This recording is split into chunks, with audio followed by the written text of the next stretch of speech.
1. Finding what truly matters in life. There's this amazing story about a shepherd from Andalusia who has a big dream.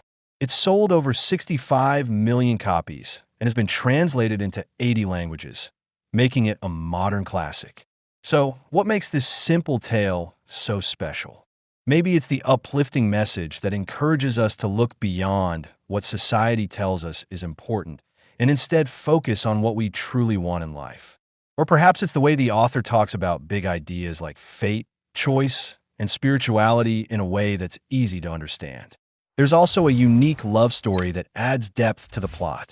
Ultimately, the story reminds us that sometimes the simplest things hold the most meaning and power. This summary dives into the deeper messages and symbols in the story, helping you see why it resonates with so many people. Plus, it shares some timeless advice you can use in your own life. Point 2. Dreams show us what we really want. Dreams can guide us to our deepest wishes. Think of a story about a shepherd named Santiago. He leaves his home in Spain to chase after treasure, but it's really about discovering himself and what he truly desires. Santiago's journey starts with a dream he's had since he was a kid. In this dream, a child takes him to the pyramids of Egypt, a place he's never been. She tells him he'll find treasure there, but just as she's about to say more, he wakes up. Curious about what it means, he visits a fortune teller who tells him to go to the pyramids. Santiago is a bit disappointed because it seems too simple, but she reminds him that sometimes the simplest things are the most important. Santiago decides to follow his dream. He sells his sheep and sets off for Egypt, driven by his desire to travel and be free, even though his parents wanted him to study religion. Throughout his adventure, dreams reflect what he really wants.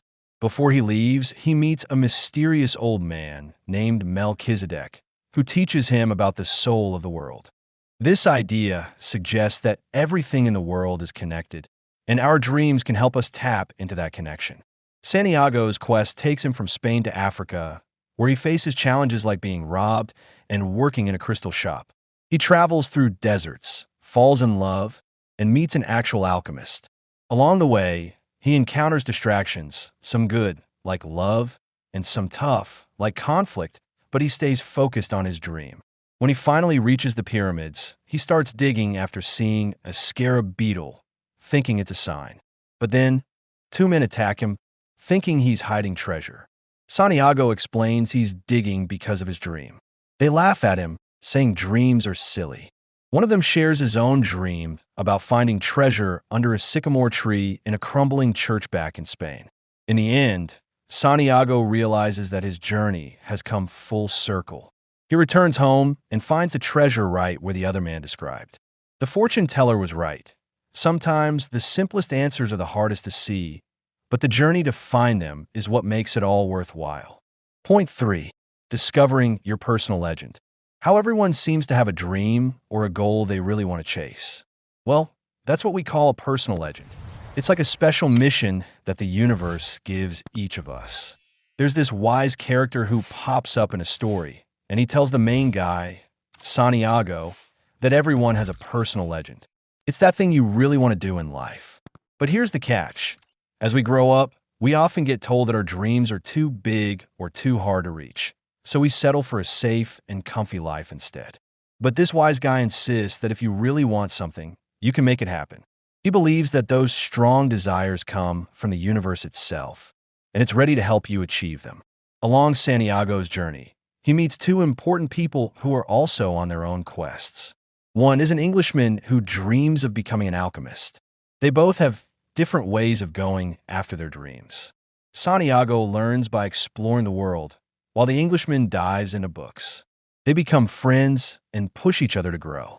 Santiago shows the Englishman that real-life experiences can teach you more than any book ever could. The second person Santiago meets is a real alchemist. This guy has figured out how to turn ordinary things into gold by following his own personal legend. He points out that many people fail because they only chase after money instead of their true dreams. Both the alchemist and the wise man tell Santiago that to find his personal legend, he needs to listen to his heart. But when Santiago tries to do that, he gets confused. His heart is full of worries and fears, especially about his love back home. The alchemist reassures him that it's okay to feel that way. It means his heart is alive and feeling things. But what if his heart tells him to give up on his dreams because it's scared? The alchemist says that when that happens, Santiago needs to talk to his heart and calm it down. Ignoring those feelings isn't the answer. Once he learns to listen to his heart, it will guide him. Eventually, when Santiago tells his heart to stay strong and not fear pain, it starts to share its wisdom with him. The story teaches us that love isn't about owning someone. It's about understanding and supporting each other on our journeys. Point 4. Love isn't about owning someone. For many, this is really a love story. At its heart, it's about Santiago and Fatima. Santiago meets Fatima at a desert oasis while traveling with a caravan. They stop there to avoid a fight between warring tribes. He first sees her at a well, where she's filling her water jar. Every day, Santiago waits by the well just to chat with her. They share their dreams and soon decide to get married. Through Fatima, we start to think about love and possession. Can you really own something you love? And if you don't truly love it, can you ever really own it? As Santiago journeys, he has to let go of things he cares about. He leaves his sheep behind in Spain, loses his money when he gets robbed in Tangiers, and even parts with the gold the alchemist gives him at the pyramids. But the hardest thing to leave is Fatima. He wonders if he should chase his dreams if it means leaving her. Isn't she part of his dreams too? Fatima sees it differently. She encourages Santiago to keep going to the pyramids. She believes the desert will bring her a great gift, and that gift is him. She tells him she's part of his journey, and if it's meant to be, she'll be waiting for him when he comes back. She understands that sometimes men have to leave to find their way back. If they don't return, their spirit just moves on to something else in the world. The alchemist backs up Fatima's view. He tells Santiago that if he stays in the oasis, it's because he doesn't trust his love for Fatima or himself to come back. Leaving and then returning to her is the best way for Santiago to show his love. Love, in a bigger sense, is also a big theme in the story. The alchemist is curious about the love that exists in the universe. There's a moment when Santiago has to prove to some suspicious tribesmen that he's really an alchemist. The alchemist tells them that in 3 days, Santiago will show he can turn into the wind. Santiago has no clue how to do that, but he's learned to connect with the universe. He asks the desert to help him become the wind so he can return to Fatima. The desert can't help him, but suggests he talk to the sand, which then tells him to speak to the sun. Santiago talks about love to all these natural elements, but none can help him. He realizes that these elements, like him, are just trying to follow their own paths. He feels connected to them. Unfortunately, this doesn't turn him into wind. But the desert, wind, and sun are so moved by his talk of love that they create a powerful desert wind together. In that moment, Santiago truly becomes an alchemist. Point 5. It's your journey to follow your dreams. You have the power to chase your dreams. There's a real push and pull in the journey of finding your path. It's all about the balance between what's meant to be and the choices we make. If our dreams are set by the universe, why do we have to work so hard to reach them? And if we don't achieve our dreams, shouldn't we blame the universe instead of ourselves? These are the questions Santiago, the main character, wrestles with throughout his adventure. He finds some answers in a chat with a camel driver, but let's first talk about something else that's really important: omens.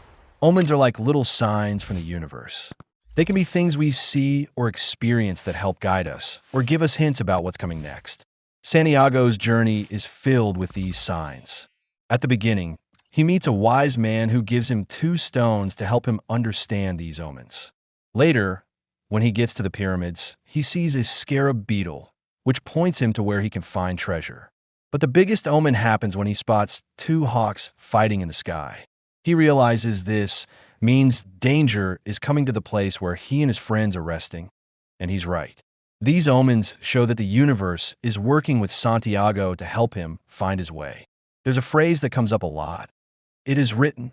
This suggests that parts of Santiago's journey are already decided by fate. So, if we're meant to achieve our dreams, why do we still have to struggle? Why do so many people fall short? Isn't it true that what's meant to happen will happen? Let's go back to the camel driver. After Santiago sees the hawks, he tells the camel driver about it. This driver has talked to many wise people to learn about his future. He shares that the smartest one told him that no one can truly know the future. Only God knows. Those wise people just make educated guesses based on the signs they see now. By paying attention to the signs around us, we can make our present better and shape our future. So, the key to reaching your dreams is to live fully in the moment. Let's wrap up by remembering the main ideas and events from this inspiring story. Point 6. Conclusion. Santiago is a shepherd from Andalusia who feels a strong pull to explore the pyramids in Egypt. This urge comes after a meeting with a mysterious king who tells him it's his destiny to follow a dream he's had since he was a kid. As he travels, Santiago faces some tough times. He gets robbed and has to start over by working in a crystal shop. There are also challenges in the desert that slow him down. Along the way, he meets an Englishman who knows a lot but hasn't had much real-life experience. He also falls in love with a woman named Fatima. Plus, he encounters an alchemist who teaches him how important it is to listen to his heart and connect with the world around him. When Santiago finally reaches the pyramids, he discovers that his dream was more meaningful than he expected, even if it didn't unfold in a straightforward way.